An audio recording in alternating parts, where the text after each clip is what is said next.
अभी मजा आएगा ना भिड़ो। तो चलिए शुरू करते हैं। Hey guys, welcome back to my new vlog. I hope તમે બધા મજામાં છો. તો ગાઈઝ આજે અમે અત્યારે ઉદયપુરમાં ત્રીજો કે ચોથો દિવસ થાય છે. કાલનો વ્લોગ કદાચ નહીં જ આવે કારણ કે કંઈ ફર્યા જ નહીં કાલે, બે જ રહેલો મેં એટલે. અને આજે અમે જઈએ છીએ, જોઈએ કઈ જઈએ. તમે આખો વ્લોગ જોયો તો ખબર પડશે. હવે બધા જઈએ છીએ 5 વાગે જેવું. હવે થોડી વારમાં જઈએ, 4:30 વાગ્યા છે. નહીં દઈને તૈયાર થયા છે. ઉદયપુર અહીંયા આગળ એનું કંઈક ટેમ્પલ કંઈક છે, કંઈક કરણી ટેમ્પલ એવું કંઈક છે. આપા ટેમ્પલની પાછળ આપા પહાડ ઉપર ઘર હોય એવું લાગે. આપા પછી આપા બી છે, આપા મેન છે, બધું સિટી છે. આપા પહાડો છે. અહીંયા આગળ મંદિર છે નજીક જ.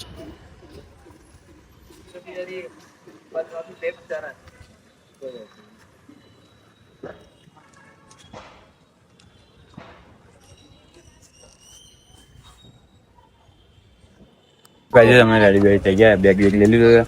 થોડી વારમાં નીકળશું અમે જવા માટે. દેખે છે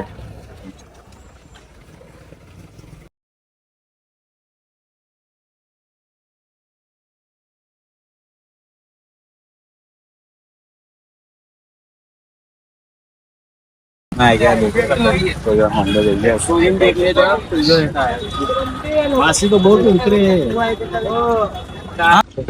समझ गया ये चलो था यहाँ पे.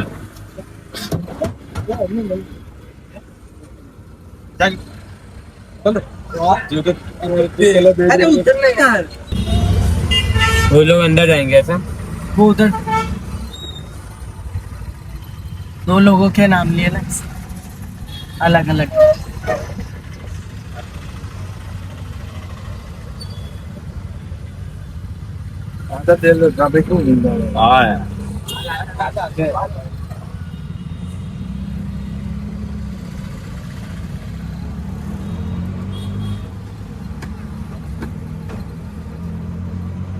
આજે અમે રિક્ષામાં ઉતરી ગયા છે. આગળ એવડા બહુ ટ્રાફિક છે. અહીંયા જગદીશ મંદિર છે, કદાચ નહીં, કદાચ છે. પૂરી ગયો બીજી જગ્યા બી આવી જાય. કીધું કે આમાં પાછળ છે.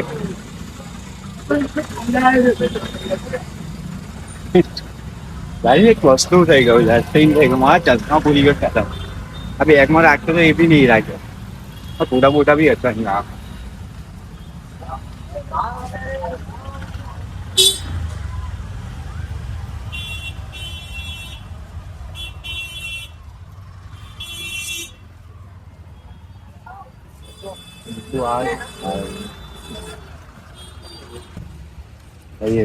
ऐसे जाना ना. पापा को पूछ।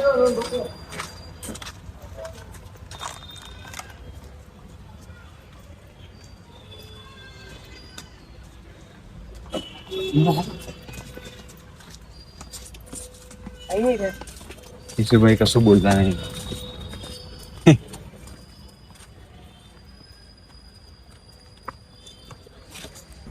જોઈ શકો તમે આટલા બધા કપડાને. આ બજાર જ છે આ. હે કે બજાર જ છે. चलो तुमको तो आने दे. चलो क्या હમસુ જો हाँ दिख गया. બજાર જ છે ગાઈસ. बोलो. अरे नहीं, બેગ નું જ બજાર છે. 60 44 59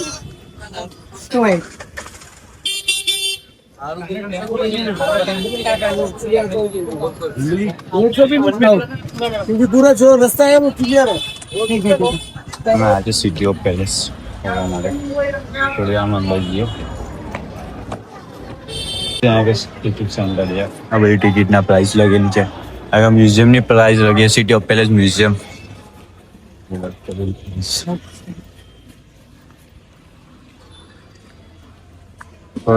થોડી વારમાં જઈએ અંદર. બીજી લઈ લીધી અંદર. प्लस પ્લસ તો બધા ટુરિસ્ટ બી આવે છે.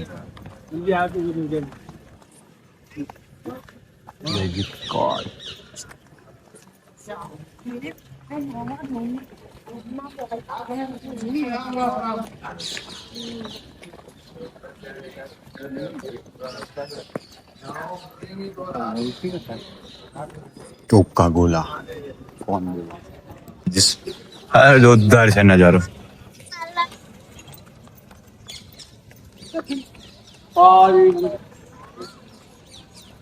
गम्मा गणिसा ऐसा बोल हुआ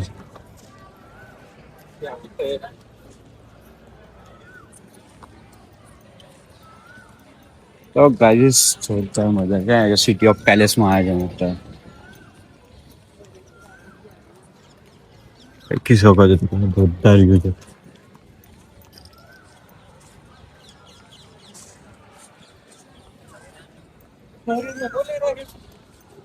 दुकानों भी छाएगा बेचने पानी बताइए बड़ी ये बोला पोटा पाला जाएंगे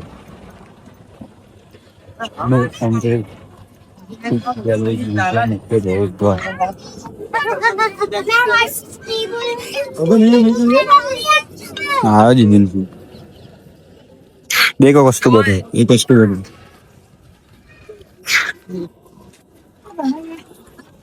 यस सिटी ऑफ फतेह को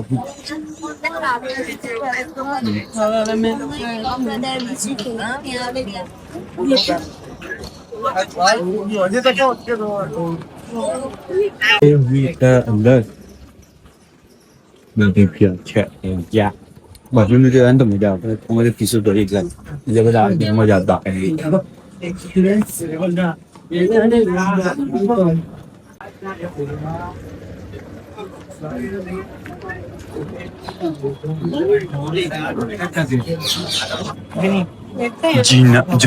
जनना महल किताब जनाना महल आ गया यूं नाम बोलेगा राजा बेगुना जब मैं ऐसे लेना चाहिए अंदर और करिए कंप्लीट करिए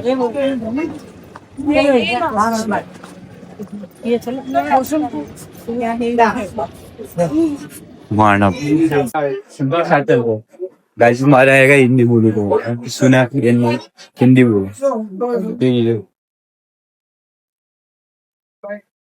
पहले वहाँ ये तो अभी खत्म हो गया वहाँ से स्टार्ट हुआ वहाँ से होता है वीडियो बना रहे हो हाँ चालू है ये पहले ऐसा था अकबर कभी महाराणा उदय सिंह जी से गाना 72 से 37 से 72 से 77 तक महाराणा फिर उनके बाद उनके पुत्र थे अमर सिंह अमर सिंह 1997 से 16 में क्या होता था राजनीति के अंदर कि जब है ना भगवान का कोई मरण हो जाता था उनकी अंत्येष्टि से पहले उनको राजगद्दी झाल ले जाता पहाड़ में उनको राजगद्दी दे दी जाती है फिर उनके बाद में उनकी अस्थियां थी तो उस समय से ही राजा गिना था जैसे मेरे फादर के अगर डेथ उस पत्नी का फिर उनका अंतिम संस्कार इसमें जिस तरह फिर वापस अमर सिंह जी के बाद में उनको करण सिंह जी को जैसे ही उसी दिन उसी घड़ी के अंदर उनको दाह संस्कार मिला जैसे महाराणा करण सिंह जी 1620 से 28 तक इन्होंने 8 साल लेके राज किया इनके बाद इनके जो पुत्र हुए महाराणा जगत सिंह जो 1628 से 52 तक में ये होता है और 52 पर राज सिंह इसलिए प्रथम में आने के बाद इनके बाद महाराणा अमर सिंह जी जो दोबारा नाम होता था जैसे महाराणा अमर सिंह जी फर्स्ट थे जिन्होंने 1597 से 1620 के अंदर राज किया था फिर महाराणा उन्हीं के पौत्र के नाम से होता है तो ये उनके पौत्र है ठीक है महाराणा जगत सिंह जी के पौत्र है महाराणा अमर सिंह जी ये सारे फर्स्ट इसलिए लिखा है कि एक बार इनका नाम फर्स्ट हो चुका अब इनके बाद दोबारा नाम होने की वजह से इनको सेकंड नाम दिया है। ठीक है, तो महाराणा अमर सिंह जी सेकंड के बाद में महाराणा संग्राम सिंह जी। ये सारे दरबारों ने उदयपुर की सिंह से जो राजगद्दी है ना उसको इतना प्रॉपरली रखा था कि यहाँ पर पहले कभी मुगलों को राज ही नहीं था। और उदयपुर मेवाड़ के अंदर जितने मुसलमान है वो कट्टर मेवाड़ के शासक के राय थे, जिन्होंने महाराणा प्रताप के समय में भी उन्होंने मुगल नहीं होती, मुसलमान का मतलब है मुसल के एक अपने ईमान के ऊपर कट्टरता होना, जिन्होंने फर्स्ट में उनके माँ बाप जैसे पुरखों ने अपने जैसे कहते हैं वंशज होते हैं, वंशज जैसे किसी को जुबान दे दी कि मैं इस परिवार के लिए जीवन भर और आज तक इसके पहले भी मेरे मरने के उपरांत और मेरे पड़ पोते और मेरी पीढ़ी दर इसकी सेवा करेगा। तो उस समय से ही मुसलमान जो थे मेवाड़ के अधीन रहे और उन्होंने मेवाड़ की सेवा में अपना त्याग कर दिया। उसके बाद में जिस तरह से अभी अपन ने देखा था जगत सिंह जी 1628 और 52 तक इधर महाराणा जगत सिंह जी द्वितीय हुए थे 1734 के बाद 51 तक। तो इन्होंने लगभग 15 साल के आसपास 16 साल के आसपास इन्होंने राज किया। ज्यादा कोई कम से कम शासक था सिर्फ 52 से जय सिंह 1620 से 28 महाराणा करण सिंह जी का उनका किसी कारणवश बीमारी में ही हुआ था उनका, है ना। और इसके बाद में महाराणा प्रताप सिंह जी सेकंड हुए। महाराणा प्रताप का तो आपने नाम सुना ही था। उन्हीं के वापस महाराणा प्रताप सिंह जी द्वितीय। तो ये उनमें नाम से हमारे जो गुरु होते थे जो दरबार के जो अपन कहते हैं गुरु, वही गुरु ही नाम कर रहे होता था। अभी अपने में तो अपने दादाजी रखते हैं, पासी मासी रखती है, ऐसा नहीं सकता। इसमें तिथि वार और ग्रह नक्षत्र रखते ही, और उनकी तो उस समय तो ऐसा था कि दीर्घकालीन दिखता था गुरुओं को दीर्घकालीन दिखता था कि ये पीढ़ी पे कैसा चलेगा, इसलिए उनका नाम उसी हिसाब से था। इनकी तिथि और महाराणा प्रताप सिंह जी की तिथि लगभग ही थे, ग्रह नक्षत्र भी लगभग ही थे, इसीलिए फिर इनका नाम वही रखा, तो द्वितीय लिख दिया इनका। जैसे राज सिंह जी द्वितीय, जैसे राज सिंह जी आगे भी थे, अभी यहाँ पर भी है ना। 1652 में राज सिंह जी 80 तक थे। ये हरी सिंह जी महाराणा साहब है, हमीर सिंह जी है, भीम सिंह नाम ये है, शुरू से ही भीम की और बल बहुत महाराणा उनके मरे उनकी तिथि भी लिख रखी है। जवान सिंह जी कैसे होता है? वीडियो बना रहे हो? हाँ चालू है।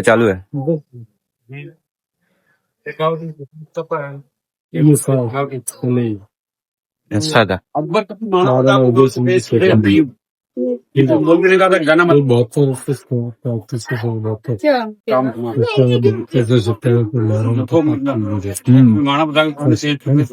महाराणा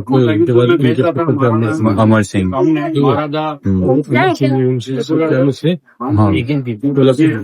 क्या होता था कि जब है ना का कोई मरण हो जाता था, से पहले उनको राजगद्दी पहाड़ में उनको राजगद्दी दे दी जाती, उनके बाद में इनके अस्थियां उस समय से ही राजा गिना मेरे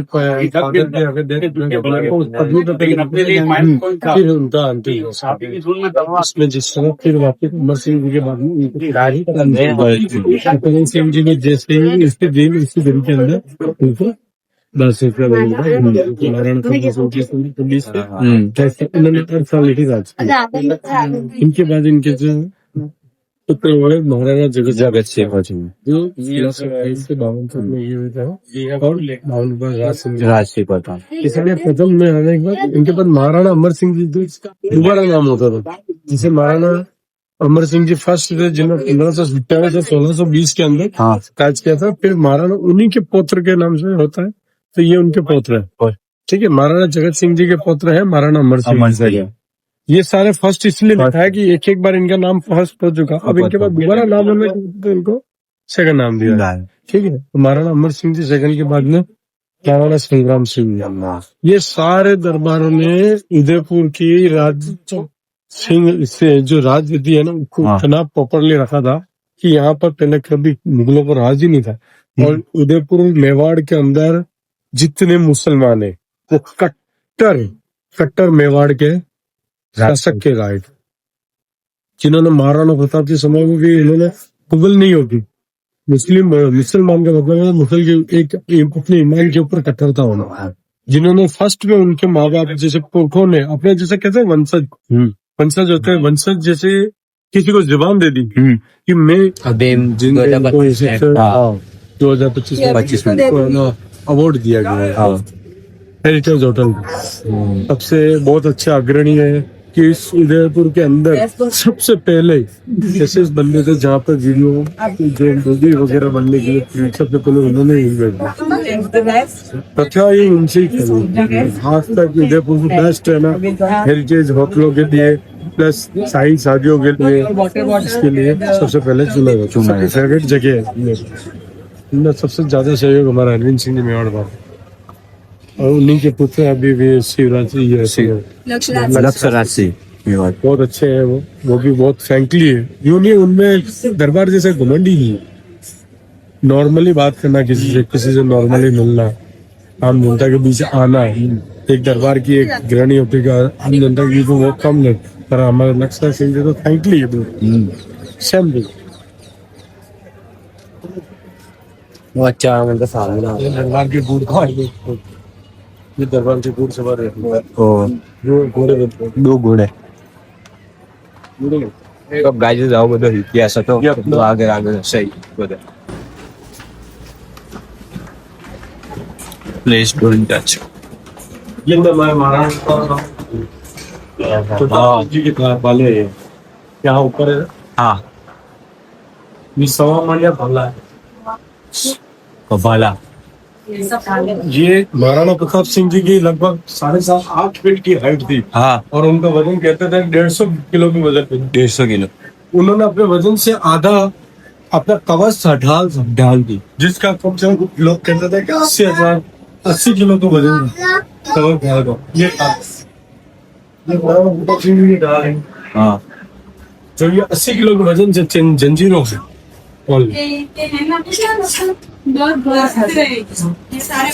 चेतक साहब की महाराणा चेतक सिंह है महाराणा साहब का ये उनके अस्त्र शस्त्र ये सभी अस्त्र शस्त्र किसी न किसी देवता के रूप में है मिले हुए हैं जिसको जैसे चंद्र ये शस्त्र है और ये त्रिपाल है ये हाथ में डालने के घुमाने का था ना ये तलवार है हाँ ये इसको चौका कुछ बोलते हैं जिसमें उसकी हाइट प्रताप सिंह खांडा में कहते हैं जो माता खुद कालका और चामुंडा हाजिर थी जब युद्ध के दौरान होते थे तो माँ कालका और खुद उसके ऊपर विराजमान होते हैं और ये वो इनका त्रिशूल सॉरी ये धनुष તો રાજેશ તમે જોઈ શકો છો મહારાણા પ્રતાપનું બધું છે અસ્ત્ર શસ્ત્ર ये सारे समय के राजा महाराजा के अस्त्र शस्त्र हाँ क्योंकि आज युद्ध हार है ठंडा है सबसे इसको काट नहीं लगता है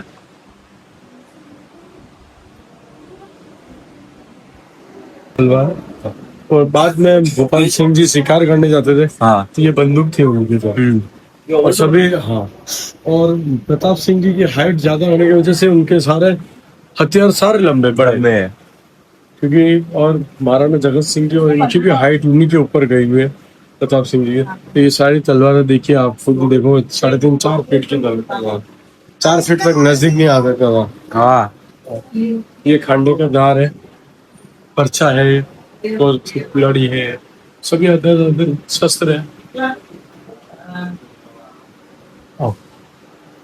બંદૂક છે ખપ્પો બધું જ જો ને કેટલું મોટું મોટું છે इधर भी हो इधर भी है हाँ जो ये दरबार को कोई गिफ्ट भी मिलती है हमारे यहाँ क्या है दरबार को गिफ्ट तलवार भेंट करने का रिवाज है क्योंकि दरबार पधारते थे उनको सबसे पहले गिफ्ट दिया जाता है तलवार हाँ माता की अगवानी कहते हैं इसको कहते हैं माता की अगवानी कहते हैं ये सारे दरबार को गिफ्ट दी जाती है सभी कहीं ना कहीं नया किसी अन्य राज्य का, जैसे यहाँ जयपुर के राजा साहब खुदा ने जैसे अरविंद सिंह जी अभी बने थे तो उनको भेंट दिया होगा, सस्ता भेंट देना है उनको। एक रीति नीति है, जैसे अपने यहाँ रीत होती है ना, किसी चीज को उसको करने के लिए अपन को नारायण से पैसे लगे, वैसे ही सभी तरह के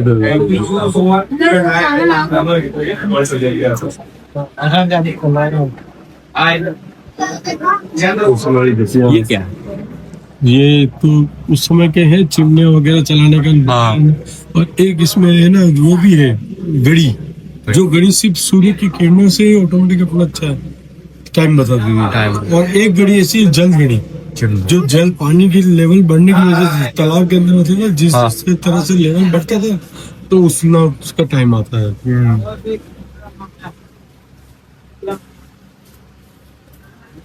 पुराने कोई इंस्ट्रूमेंट है जो जाते हैं, बंदूकें हैं वो पुरानी सारी अंग्रेजों के जमाने की बना, डब्बे वगैरह सारे म्यूजियम में रख रखा है। कुछ कड़े वगैरह कुछ काम आते थे, पट्टियाँ तंदूर रोटी लगाने के लिए पट्टियाँ, कहीं दरबार शिकार करने जाते हैं तंदूर रोटी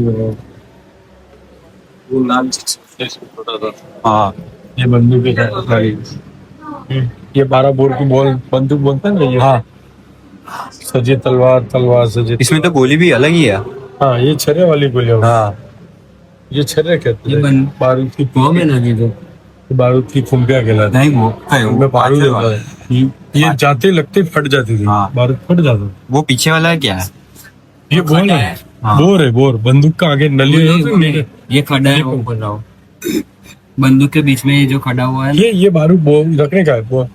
बारूद रखने का, बारूद की गोलियां बनाते थे पहले, तलवार मान लीजिए। जैसे इसमें देखो तलवार के ऊपर घोड़ा, हाथी, सुअर का शिकार करते हुए, है ना, आपको शिकार करते हुए ऊपर भी है। अरे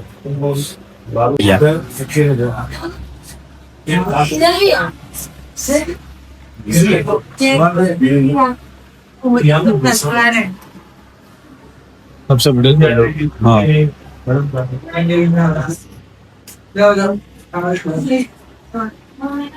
कितनी लंबी बंदी है? ये वाली ये लगता है 6 फुट भी लगता है। ये तो वो है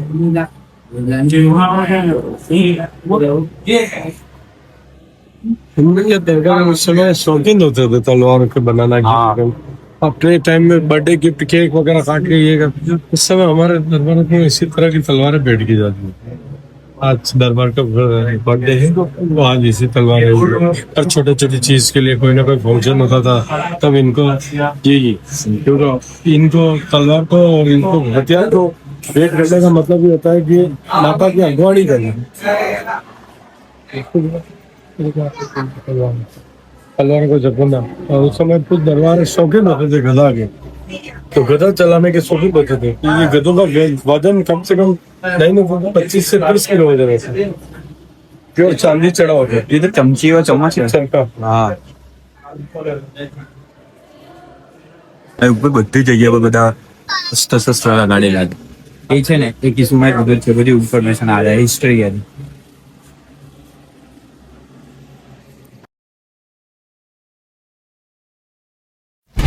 Thanks. Love you.